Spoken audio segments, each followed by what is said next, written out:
साथियों नमस्कार। अमोल 24 चैनल पर आपका हार्दिक स्वागत है। आज इतिहास के उदाहरण के साथ राज्य की व्यवस्था पर आपसे चर्चा करेंगे। आप जानते होंगे कि ईसा पूर्व 200 वर्ष पहले पुष्य शुंग मित्र की प्रतिक्रांति हुई थी, जिसके दौरान लाखों लोगों की हत्या की गई। उसमें बौद्ध, मौर्य और भी संप्रदाय के लोग थे जो उनके सपोर्टर थे। अब उसके बाद जो है भारत की स्थिति अजीब सी हो गई। अच्छे लोगों की समाप्ति हो गई और बुरे लोग पैदा हो गए जो उस व्यवस्था के पोषक बन गए। अच्छे लोग होंगे तो अच्छा समाज बनेगा, अच्छे लोगों के होंगे तो अच्छा राज्य बनेगा, गतिशील लोग होंगे तो गतिशील समाज बनेगा और गतिशील सरकारें बनेगी, स्टेट बनेगा, राज्य बनेगा। और बुरे लोग होंगे तो बुरा राज्य बनेगा, जो अत्याचार करेंगी और सही मायनों में नकारात्मक वातावरण पैदा करेंगी। उसके बाद ही लोग जो है शील और सदाचार जो बुद्ध ने दिया था वो समाप्त हो गया और वो लोग आकर बैठ गए जो अल्पजन थे और अत्याचार के हिमायती थे। समाज में नकारात्मकता फैलाने के हिमायती थे और उन्होंने खूब नकारात्मकता फैलाई। उसी दौरान जो है मनुस्मृति की रचना हुई, रामायण की रचना हुई, महाभारत की रचना, तमाम जो कुरीतियां थी वो लागू हुई और समाज जो है पतन के गर्त में चला गया, जो अंततः गुलाम हो गया। अब राज्य की व्यवस्था सबसे बड़ा दुर्भाग्यपूर्ण व्यवस्था है। सरकार नहीं होनी चाहिए। सरकारें सारी कुव्यवस्था जिम्मेदार सरकारें ही होती हैं, लेकिन बिना सरकार के व्यवस्था कैसे चलेगी? तो सरकार अच्छी होनी चाहिए, सकारात्मकता लाने वाली होनी चाहिए, जो सकारात्मक वातावरण क्रिएट करे और उससे देश और समाज का विकास हो, गतिशील बनाए समाज को, सकारात्मक बनाए समाज को और समाज में शिक्षा, स्वास्थ्य, रोजगार इसके अवसर पैदा करें, इसको बढ़ावा दें और लोगों को भी समाज के प्रति उत्तरदायी बनाएं। मूर्ख तो कोई उत्तरदायी हो नहीं सकता, लेकिन दुर्भाग्य है कि काफी समय से समाज जो है ऐसा नहीं रहा, जिसकी वजह से पूरा भारत 755 साल तक गुलाम रहा और जिसमें भारत की सारी संपदा लूट ली गई, भारत का सारा मान सम्मान लूट लिया गया और भारत कंगाल भी हो गया, हर तरह से कंगाल हो गया, धन, संपत्ति, सामाजिक रूप से, और हर तरह से जो है नकारात्मकता फैली, जातियों में बंट गया, एक दूसरे के दुश्मन हो गए और आपस में ही लड़ने लगे, जिससे बाहरी शक्तियों को काफी बल मिला और ये बाहरी शक्तियां जो है देश के ऊपर हावी हो गई और वो काफी लंबा समय रहा। यह एक सरकार ही थी। लोग बुरे होंगे, घटिया होंगे तो घटिया समाज बनेगा, घटिया सरकार बनेगी, जैसा आजकल है। वो षड्यंत्रकारी होंगे, वो इन किन प्रकार शासन बनाए रखना चाहते होंगे, जैसा आज चल रहा है। आप देख रहे हैं कि आजकल वही चल रहा है, उसका उदाहरण देने की आवश्यकता नहीं है। आप स्वयं अपनी आंखों से देखिए कि किस तरह के लोग शासन कर रहे हैं। वो सरकार ही थी जिसने सुकरात को विष पीने पर मजबूर किया। वो सरकार ही थी जिसने गैलीलियो के सही बोलने पर भी उसको जेल में डाल दिया। वो सरकार ही थी जिसने ईसा मसीह को फांसी पर लटका दिया। वो सरकार ही थी जो भगत सिंह जैसे देशभक्त को फांसी पर लटका दिया, उधम सिंह को लटका दिया। तो सरकारों का काम नकारात्मक है। अगर सरकारें सकारात्मक हो जाए तो देश स्वर्ग बन जाएगा। स्वर्ग भगवान भगवान कहने से स्वर्ग नहीं आता, जैसा हमारे नेता कहते हैं। स्वर्ग जो है अच्छी सरकारें चलाने से, अच्छे लोगों का सपोर्ट लेने से और अच्छे लोगों की वजह से सरकारें अच्छी होंगी और देश स्वर्ग बन जाएगा। स्वर्ग नरक का तथ्य है वो पूर्णतः गलत है। पाप पुण्य का तथ्य भी पूर्णतः गलत है।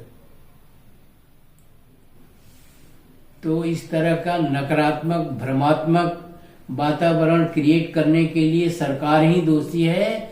और वर्तमान में जो सरकार चल रही है वो तो पूरी तरह नकारात्मकता फैला रही है और षड्यंत्र कर रही है, जिसकी वजह से देश का स्वाभिमान भी मिट रहा है, आर्थिक रूप से भी पीछे जा रहे हैं हम, शैक्षिक रूप से, सामाजिक रूप से हमारा धीरे धीरे पतन शुरू हो गया।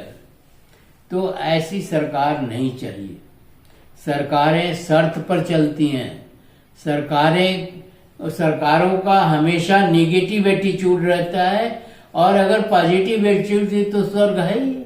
सरकार षड्यंत्रकारियों और हत्यारों के हाथ में होगी, कुत्सित और अतार्किक लोगों के हाथ में होगी, तो देश का पतन असंभव है। और आप देख रहे हैं कि आजकल सरकारें कैसी चल रही है और क्या हो रहा है। और आप भी उसके लिए दोषी हैं, क्योंकि आप मौन साधे हुए हैं। आपको आगे आना चाहिए, ऐसी सरकारों को उखाड़ फेंकना चाहिए। आपके पास वोट का पावर है, आपके पास वोट है, आप अपनी शक्ति का सदुपयोग न करके खुद दुरुपयोग करते हैं, तो सरकार का क्या दोष दिया जाए। आप देखिए क्या हो रहा है आजकल। चारों तरफ कोहराम मचा हुआ है, चारों तरफ षड्यंत्र चल रहा है और चारों तरफ अराजकता है। न शिक्षा की कोई व्यवस्था है, न स्वास्थ्य की कोई व्यवस्था है और न ही रोजगार की कोई व्यवस्था है और देश पतन की तरफ जा रहा है। ऐसी स्थिति में आपकी जिम्मेदारियां बढ़ जाती हैं और आप अगर इन जिम्मेदारियों से मुंह मोड़ेंगे या अगर आप ऐसी जिम्मेदारी नहीं करेंगे, तो जिम्मेदारी नहीं लेंगे, तो फिर विजय माल्या और नीरव मोदी जैसे लोग पैदा होंगे और ये आपका सीधे सीधे नुकसान करेंगे, सीधे सीधे देश को बर्बाद करेंगे। समाज अकर्मण्य होता जा रहा है, कर्मण्यता कुछ नहीं है, काम के बारे में कोई बात नहीं होती है। बेशर्मी से नेता कहते हैं कि बेरोजगार हो तो पकौड़े तो लो, गाय भैंस पाल लो। ये कितना गैर जिम्मेदाराना जो है जवाब तथ्य है, जिसके वो तो हम करेंगे ही करेंगे जो हमको करना होगा। तुम्हारी क्या जिम्मेदारी है? तुमको चुन करके जो भेजा गया है वो हमें गलत सलाह देने के लिए भेजा गया है। तो इस तरह से सरकारें निकम्मा हो रही हैं, देश को निकम्मा और कामचोर बना रही हैं, लोगों को कामचोर बना रही हैं, भ्रष्ट बना रही हैं और दूसरी शक्तियों के पराधीन बना रही हैं, जातियों को राष्ट्र के सामने ला रही हैं, जातियों का जो है बढ़ावा दे रही हैं, जातिवाद को, जाति को, भ्रष्टाचार को बढ़ावा दे रही हैं। हर तरफ चारों तरफ भ्रष्टाचार ही भ्रष्टाचार है। जितनी संवैधानिक संस्थाएं हैं और उन पर बैठे हुए हैं वो सब पिट्ठू हैं और सब मकार हैं, षड्यंत्रकारी हैं, जिसकी वजह से देश में अराजकता की स्थिति उत्पन्न हो रही है। ये किसी का इसमें दोष नहीं आप दे सकते, क्योंकि आप भी उसमें दोषी हैं। और अगर आप खुल के सामने नहीं आएंगे तो सबसे ज्यादा नुकसान जो है आपका होगा। उनका तो राज्य चला जाएगा, वो फिर कुछ देख लेंगे, लेकिन आपका जो नुकसान हो जाएगा उसकी भरपाई करना बहुत आसान नहीं है। दुनिया में देश की छवि गिर रही है, पूरी दुनिया में। और पड़ोसी देश जो है देश के विरुद्ध हो रहे हैं, देश की अहमियत को खत्म कर रहे हैं और देश का अपमान भी कर रहे हैं। ऐसी स्थिति में आपका आगे आना अति आवश्यक है और कठोरता से आगे आना आपको चाहिए और सरकार को सबक सिखाना चाहिए, अन्यथा देश डूबेगा, आप भी डूबेंगे, सरकार तो डूबेगी। देश को गतिशील बनाइए। गति का मतलब समझिए, गति का मतलब होता है स्पीड। अगर स्पीड नहीं रहेगा आपके काम में, देश के काम में, और गतिहीन रहेगा, चलेगा नहीं, तो पूरी समस्या ठप हो जाएगी, पूरी स्थिति ठप हो जाएगी। इसलिए देश को गतिशील बनाने के लिए आपको लड़ने की जरूरत है और देश को बचाने की जरूरत है। यदि गाड़ी हर स्टेशन पर रुकेगी तो निश्चित रूप से वह काफी समय लेगी आपके गंतव्य तक पहुंचाने में। तो आज देश हर स्टेशन पर रुक रहा है, जाति के स्टेशन पर, धर्म के स्टेशन पर। कुंभ का आपने आलम देखा और आपका सपोर्ट नहीं मिलता तो कुंभ जो है ये कैसे इस तरह की स्थिति आ जाती। तो आप भी उसमें सम्मिलित हैं और अगर आप में अगर सुधार नहीं आया तो देश के किसी भी व्यवस्था में सुधार नहीं आएगा और आप अंततः गर्त में जाएंगे।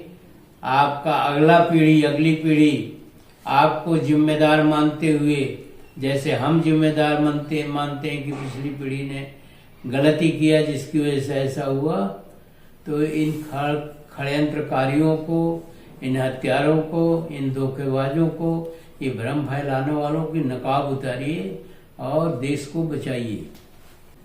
आपको कई उदाहरण हमने दे दिया, कई उदाहरण होगा। अगर कोई गाड़ी स्पीड में चलती है, बहुत तेजी से चलती है और कम स्टेशनों पर रोकती है, तो कम समय में आपको जो है आपके गंतव्य स्थान को पहुंचा देगी, ऐसे समझिए। और कोई ट्रेन हर स्टेशन पर रुकेगी तो उसकी स्थिति को समझिए।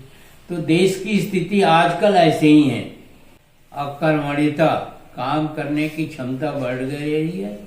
साधु सन्यासियों का आप देख ही रहे हैं कि उनकी क्या स्थिति है, उनको बढ़ावा दिया जा रहा है, उनको तरह तरह से बढ़ावा दिया जा रहा है। वो आपके सामने, आपके आंख के सामने, हमें नहीं कहना ये साधु कर्महीन हैं और अकर्मण्य तो है ही है। कर्महीन का मतलब ही अकर्मण्य है और इनकी सोच मुफ्त खोरी की है, मुफ्त में खाना, खून रहना। और अब तो उल जलूल भाषण भी दे रहे हैं और उस पर सरकार का कोई एक्शन नहीं है। सरकार उस पर बिल्कुल चुप है, मौन स्वीकृति है सरकार की कि ठीक है, ऐसे कोई दिक्कत नहीं है। तो देश की स्थिति शोचनीय हो रही है और मेरा आपसे निवेदन है, आग्रह है कि आप इस चीज को अपने नोटिस में लें, अपने ध्यान में लें और इस पर सक्रिय कार्रवाई करें सब लोग मिलकर। और नहीं तो देश जो है एक चौराहे पर जाके खड़ा हो जाएगा जहां से सोचना पड़ेगा किधर जाए। धन्यवाद।